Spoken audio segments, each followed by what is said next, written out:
ONYI MOSS, and I'm a singer-songwriter based in Manchester, UK. How did you come about being a creative? Childhood, I've always been drawn to the creative side of things, but I grew up in Nigeria. So I was born and raised in Nigeria. And in terms of creativity, my mom was very creative. She was an art teacher and she used to make like prints at home, like tie and dye prints at home. And she had a flower garden and we had hibiscus, white roses, bamboo trees behind our backyard. You know, it's very in tune with the beauty of nature, but also her creative side as an art teacher. So I was exposed to all of that.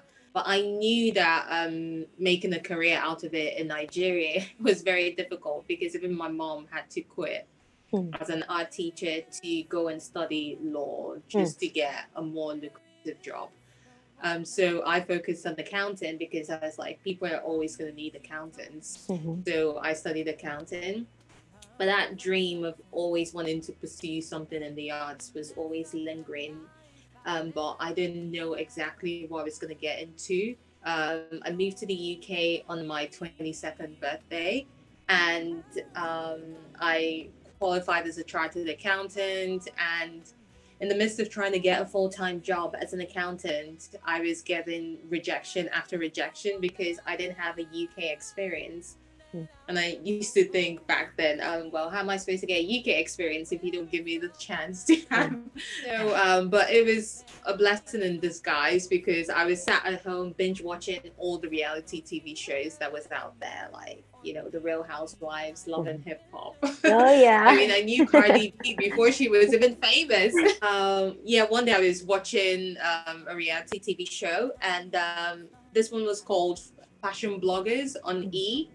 And there was a bunch of women, one of them being Margaret Zhang, who is now the chief editor-in-chief for Vogue in China. And they were taking pictures of themselves using a tripod.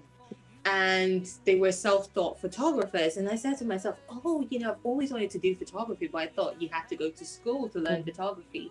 So them just sharing their journey of like how they got into photography, I was like, whoa. So rather than paying my rent that month, I actually ordered a camera. Good for you. You're committed. I love that. But I said to myself, if I'm not going to pay my rent and I'm ordering a camera instead, then I better know how to use that camera. So I stayed up late watching YouTube videos as to how to take pictures, how to edit. So as soon as my camera came, I was on it. And I remember my husband ringing me from work saying, oh, the landlord is chasing. He's saying he's not gotten the rent. I got the camera instead. But his response was quite good. He was like, oh, F it. We've got a new camera. We'll pay the rent later. So, yeah. So I started spending time teaching myself photography and learning how to edit. And then a couple of months later, I did get a job as an accountant in a bank. But after work, I'd be dreaming of coming home and taking pictures and sharing my journey online. And I started doing that. Then I started getting booked by brands to create content for them because I didn't have like a following on social media at the time or a huge following at the time, which was great. But then brands started demanding visuals, like videos, and I was very scared of it, but I went into it anyways. But I wanted to do it in a way that was authentic to me rather than just creating like almost like viral moments. I wanted to inject the things I loved, which were flowers, you know, film, cinema, and all of that. And I try to bring that into the work that I do. But also something I've always wanted to do was music. So I said, how could I incorporate this into what I do? And COVID was like the best opportunity to spend time doing music. So I said, we're home, I've got time, there's no excuse. Your latest single, Show Me the Woman. Show Me the Woman. Oh my gosh, Yeah, I had that on I had that on repeat. It's so powerful. Your voice actually reminds me a little bit of Tracy Chapman. I don't know if you've gotten that, but I love her. Yeah, I love Tracy Chapman.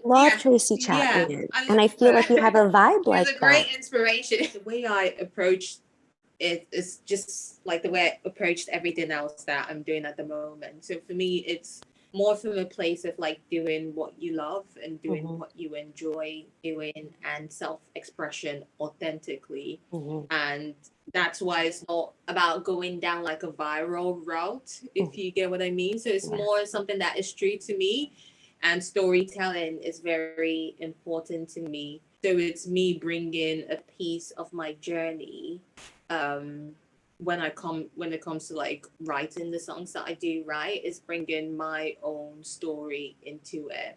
And I Mm-hmm. often say to people, some people say, why music, or why are you doing this, or you could, I don't know, you could do something else will be bigger. But I say, my goal with the music is not to like do tours and like sell out. That is not really the goal. The aim is to just let this piece of me out.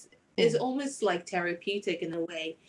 Like people write poems and all of that. Well, I write songs to let that out, and it's very healing for me. So Show Me the Woman is a song that calls out the hypocrisy in others, declaring a standard for you to live up to. Meanwhile, they themselves don't adhere to that standard. So it's all about like showing them a mirror and saying, look at yourself and show me the woman that you're trying to tell me to be, because I don't see that woman reflected in you. That's good. Difficulties you face as an artist that's trying to pursue this, or maybe has a job that they don't love, and they're like, what can I do to like fulfill what's in my heart? Like, what do you share with them? What can you share with them? I would say for me, one difficulty I've faced is not being able to play any instruments. I mean, you mentioned Tracy Chapman, but she can play the guitar. Like, I cannot play any instrument. I mean, my dad did like take us to like piano lessons as kids, but I was much more interested at the time in growing my nails, and the piano teacher was like, you need to cut your nails in order to play the piano, and I stopped showing up because I had to cut my nails. So that was very vain of me, and now I regret that.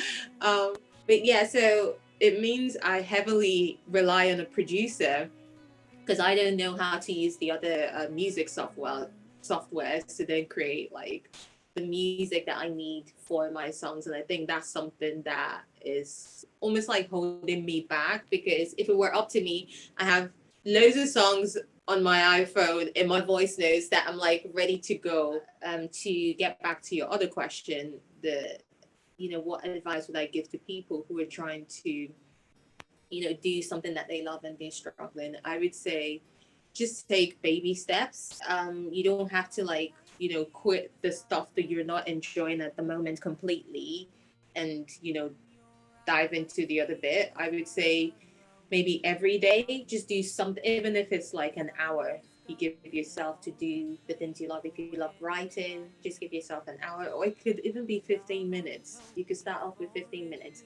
I'll do this every day because I feel like if that stuff is lingering in your mind, then it's something you need to tend to, because it's something that your body is making you aware of, that this is something that you need to pay attention to. So if you give it a little bit of focus and attention, you keep connecting with it, and that way you don't lose sight of the things that you love or the things that motivate you. Because I know you have to come from a place of privilege to say, quit, your day job and go focus on this, because the reality is that not everyone can do that, because there are financial consequences involved in a lot of things and responsibilities.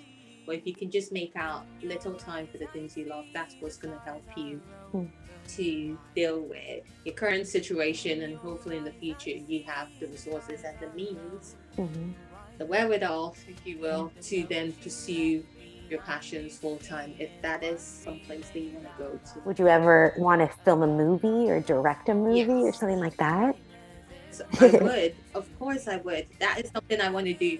But then again, it's also the same thing of where, because I do enjoy the independent side of things, just being able to create content or create any piece of art and just put it out there independently. So I don't like the idea of being signed to a record label or then grandiose in Hollywood. It's more, I would so appreciate they doing like a short film, just the very cinematic piece that tells a beautiful story. I know, maybe like a 10-minute film or 7-minute film, but it's just so beautiful. At the moment, I've gotten a studio space and I'm designing 5 sets Nice. that will allow me to do this. So it's something I'm already looking into Oh, and working on. wonderful. Well, I can't wait. How has the arts helped you just kind of live your life, impact I your would life? say it's helped me express myself, and I feel like that's very important. Is allowed me to tell my own story. Something I always say is it's important to tell your story, because if you don't, someone else might do it for you, and you might not like the character they make you out to be. So with that in mind, I know that I'm not one who, even though I have a social media presence, this like public, I'm not necessarily your extroverted individual. So I'm not the loudest in the room. I'm not, I know, yeah. I'm usually quiet in social settings, and most of the time I let my outfit do the talking, and that kind of like helps me, like, because people can compliment my outfit, and that's a way to get a conversation going.